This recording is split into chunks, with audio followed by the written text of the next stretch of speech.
Olá, jovem jurista, aqui é o professor Ronaldo Bastos em mais uma aula para vocês. A aula para quem é antigo no canal, a aula das antigas de filosofia política, filosofia do direito, né? Hoje eu quero comentar um livro importantíssimo na década de 70 que realmente movimentou, na década de 70 do século passado, né, que movimentou o cenário americano e o cenário europeu de debates de filosofia política e até hoje faz escola na América Latina. Esse livro se chama Uma Teoria da Justiça, de John Rawls, né, o professor americano que realmente trabalhava com a própria temática do pós-guerra de intervencionismo do Estado, né, e promoveu um grande debate com os liberais de um lado e com os comunitaristas de outro, né?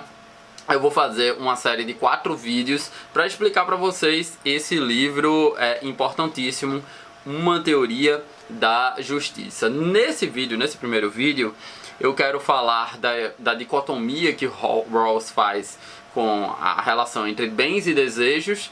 Quero falar do pluralismo, racionalismo, kantianismo, uma série de pressupostos que o autor trabalha e que é necessário para você que quer entender essa obra, Uma Teoria da Justiça. Quero começar com o objetivo filosófico de Rawls, né? O seu objetivo filosófico parece até um tautologismo, né? Mas ele queria criar uma teoria, uma sociedade justa, né? Uma sociedade justa. Tanto é que ele fala uma teoria da justiça, né? Ou seja, uma das formas de olhar a sociedade para que ela seja justa, né? E o que é uma sociedade justa para Rawls, né?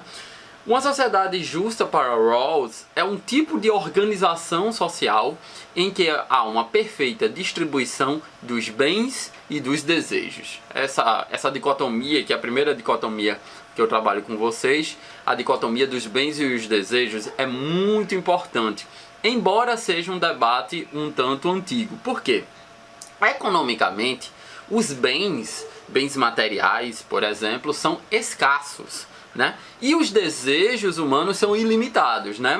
Nós queremos muita coisa, nós queremos viajar bastante, nós queremos ter muito dinheiro, nós queremos ter progressão social, progressão econômica, nossos desejos são ilimitados. Só que os bens sociais, eles são limitados, eles são escassos. Se vocês pegarem uma definição básica de economia, vocês vão ver que os autores vão falar que a economia é a administração da escassez. Escassez de quê? De quê? Dos bens sociais, né? Filosoficamente, o que é que o Rawls está querendo fazer? O Rawls está querendo criar uma espécie de conciliação entre o valor liberdade, representado aqui nos desejos, e o valor igualdade, representado nessa correta, segundo a concepção dele, distribuição desses bens sociais. Ou seja, é uma espécie de reconciliação entre os princípios liberais próprios do momento anterior à guerra, né, a Segunda Guerra, ou seja, os direitos fundamentais, as liberdades individuais, com princípios igualitaristas, né, com a ideia de igualdade política, igualdade material e todas as implicações. Ou seja, ele não está querendo abandonar uma sociedade liberal, mas ele está querendo propor uma forma de pensar a organização política de intervencionismo, né? Com políticas igualitaristas para corrigir o que o liberalismo, na opinião dele, não tem por essência, né? Não tem por essência. Essa junção entre essa conjugação entre o igualitarismo dos programas de bem-estar social típicos europeus, o welfare state, com o individualismo formal dos direitos fundamentais, esse é o grande objetivo de Rawls. Ou seja, como eu disse, como eu disse antes, né, a conciliação entre esses desejos e esses bens. Essa conciliação, caso Rawls consiga fazê-la, ele chama de justiça como equidade, justice as fairness. Então, justiça como equidade, esse é um conceito que pode ser permeado em toda a obra. Essa obra uma teoria da justiça. E aí a gente começa a entrar no que eu costumo chamar de campo filosófico. O que é isso? Quais são os pressupostos intelectuais da análise de John Rawls? Né? O primeiro pressuposto intelectual é o liberalismo político. Né? O liberalismo político, inclusive, é o título de uma obra posterior de Rawls. Né?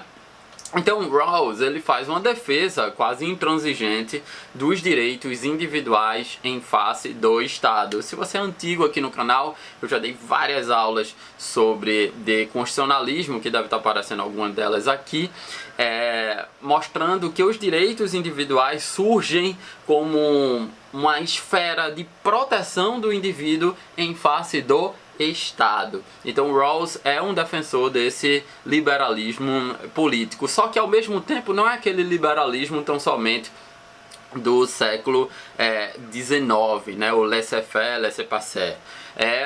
Uma defesa também, e aí a gente entra no que os constitucionalistas chamam de constitucionalismo social ou Estado social, uma defesa de certas obrigações do Estado em corrigir as desigualdades. Veja, quando a gente fala em sociedade liberal, a gente não está falando só do liberalismo à la anarcocapitalismo.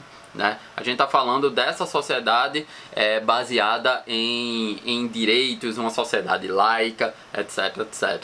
Então Rawls ele parte dessa concepção de liberalismo político. É claro que, como eu vou mostrar para vocês lá no último vídeo, das críticas que são feitas a Rawls, liberais criticam, dizendo que a teoria de Rawls termina não sendo liberal nesse sentido libertário, né? Esse é o primeiro pressuposto filosófico de Rawls. Um segundo pressuposto filosófico de Rawls é o pressuposto do contratualismo. Né? Rawls ele tenta resgatar a discussão do contratualismo, basicamente aquela feita no século XVIII, com Rousseau, com John Locke, com Montesquieu, enfim, os filósofos contratualistas que partem do pressuposto de que a nossa organização política pressupõe um contrato social entre os indivíduos e o soberano, ainda que esse contrato seja implícito, né? E isso faz com que esse contrato possua conteúdos. Os direitos são esses conteúdos que a organização política tem que observar e defender. Se vocês lerem o segundo tratado sobre o governo civil de John Rawls vai dizer que o objetivo do Estado é defender os direitos fundamentais que surgiram lá no que os contratualistas chamavam de estado de natureza, e a gente vai ver que Rawls se utiliza desse conceito de estado de natureza, só que ele chama isso de posição original. A gente vai ver nesse nosso curso sobre uma teoria da justiça. A única diferença é que o que eu estou chamando aqui de conteúdos, os contratualistas chamavam de direitos naturais. Eu também falei nesse vídeo aqui sobre essas questões dos direitos naturais.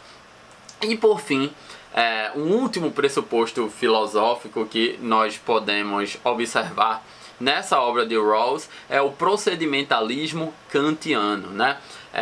O kantianismo ele parte de uma formalização na concepção dos direitos, porque essa é a base propriamente filosófica, tanto da filosofia moral kantiana quanto da filosofia política kantiana, no sentido do que Kant chamava de lógica transcendental.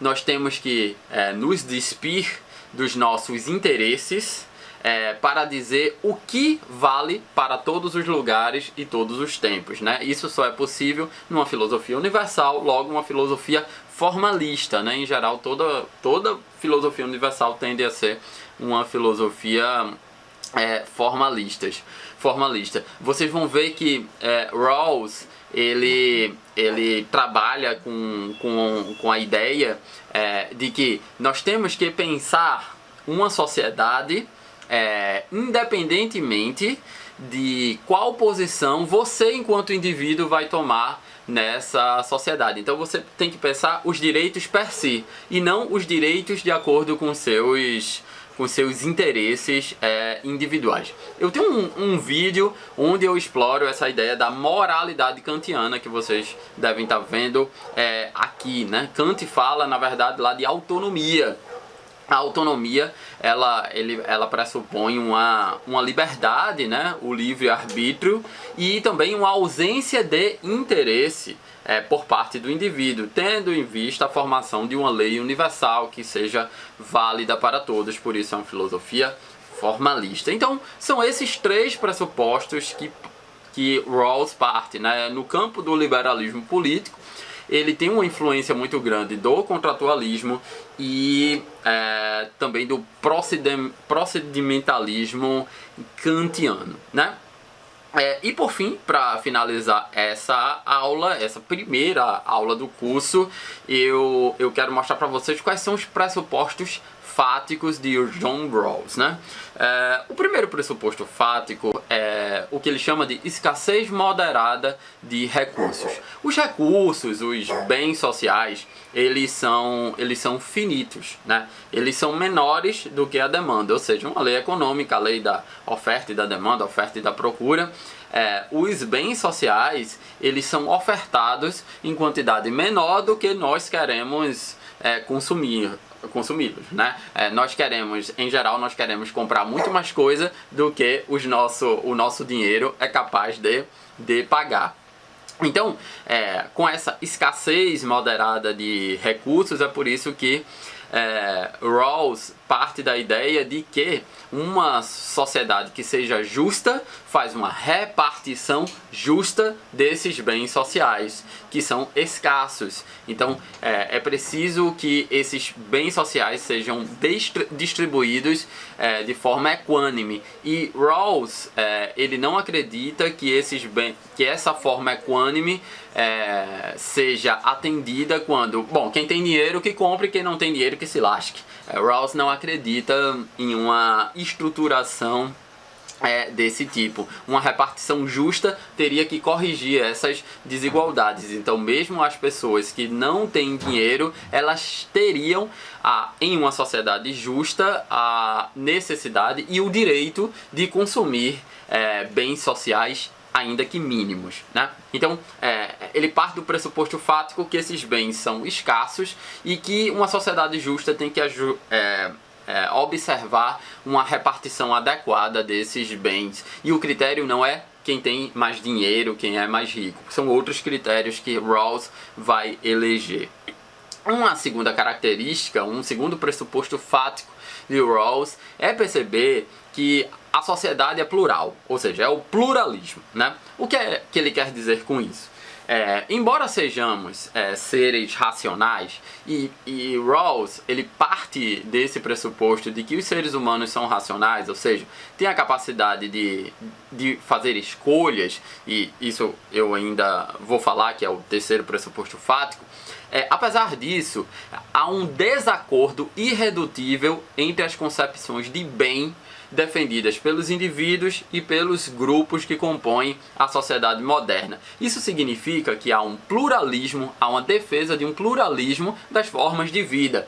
A forma como eu elejo para viver, isso tem a ver com o que eu gosto de fazer, como que eu crio minha filha, quais são as minhas predileções musicais e quais são as predileções musicais que eu achava que não deveria existir. Tudo isso revela um pluralismo. E Rawls vai dizer que em uma sociedade moderna é impossível unificar esses gostos, né? O que ele chama de ideia de bem. A sociedade sempre vai ser plural. E aqui ele faz uma ruptura bem singela, bem sofisticada com a filosofia clássica. O objetivo da filosofia clássica, se vocês bem se lembram, é encontrar uma espécie de bem supremo. Ou seja, qual é o bem que a sociedade, de forma unificada, tem que lutar em prol desse bem. Se vocês pegam um livro clássico de filosofia política, como A Cidade de Deus, de Santo Agostinho, ele vai dizer que os indivíduos devem fazer com que os princípios da cidade celeste estivessem guiando e, de certa forma, consertando as imperfeições da convivência entre os homens, né? Se vocês virem minha aula sobre direito natural versus direito positivo, que vocês podem acessar aqui, eu falo um pouco disso, mostrando que o justnaturalismo é essa ideia de que existe uma duplicidade de jurisdição. Uma jurisdição terrena, que é o direito positivo, e uma jurisdição natural, que é o direito divino. E quando há uma contraposição entre essas duas jurisdições, o que prevalece é o direito divino. Por quê? Porque essa é a ideia de bem supremo que a sociedade tem que lutar, que a sociedade tem que buscar. Já a filosofia política moderna, ela rompe com essa ideia, e Rawls está indo nessa direção da filosofia moderna. De modo que a organização política para a filosofia moderna não pode ser imposta por um rei, pela igreja. Na verdade, a organização política tem que ser fruto de um consenso entre os indivíduos. É aí que surge a ideia propriamente de constitucionalismo. Se a gente for definir constitucionalismo, é uma ideia de limitação do poder do Estado na esfera individual de cada cidadão. Então, esses cidadãos, inclusive, quando eles consideram que essa imposição é injusta, eles têm o que a gente chama juridicamente de direito de resistência, que é o direito que tem um grupo de cidadãos de ser contrário aos atos do governo, um direito de rebeldia. Vocês podem estar achando isso bastante viajado, mas isso no século XVIII era um debate muito grande, né? Era um debate muito presente entre os intelectuais. Se a gente pega um documento oficial, que é a Declaração de Independência dos Estados Unidos, veja como esse debate pode ser visto nesse documento. Diz assim a declaração: consideramos estas verdades como evidentes por si mesmas, que todos os cidadãos são criados iguais, dotados pelo Criador de certos direitos inalienáveis, que entre eles estão a vida, a liberdade e a procura da felicidade. Que a fim de assegurar esses direitos, governos são instituídos entre os homens, derivando seus justos poderes do consentimento dos governados. Aí que eu falei da filosofia política moderna. Que sempre que qualquer forma de governo se torne destrutiva de tais fins, cabe ao povo o direito de alterá-la ou aboli-la e instituir novo governo, aí o direito de resistência, baseando-se em tais princípios e organizando-lhe os poderes pela forma que lhe pareça mais conveniente para realizar-lhe a segurança e a felicidade. Então a filosofia moderna fala que qualquer governo é uma concessão que indivíduos fazem para esse governo. Indivíduos elegem representantes e esses representantes, em tese, representam os interesses desses indivíduos. Então, a liberdade de pensamento na modernidade, diferentemente da filosofia clássica, provoca uma divergência e, com isso, o pluralismo. Essa é a ideia de Rawls. E o último pressuposto fático que eu quero mostrar para vocês nesse vídeo é que, para Rawls, como um bom kantiano, todos os membros da sociedade são racionais e razoáveis. Aí você diz: meu Deus, isso é muito mentira, porque eu conheço fulano de tal que ele é o cara mais irrazoável, ele bate na mulher, eu conheço um cara que matou o outro. Isso não é sinal de racionalidade ou razoabilidade. Qual é a ideia de racionalidade aqui?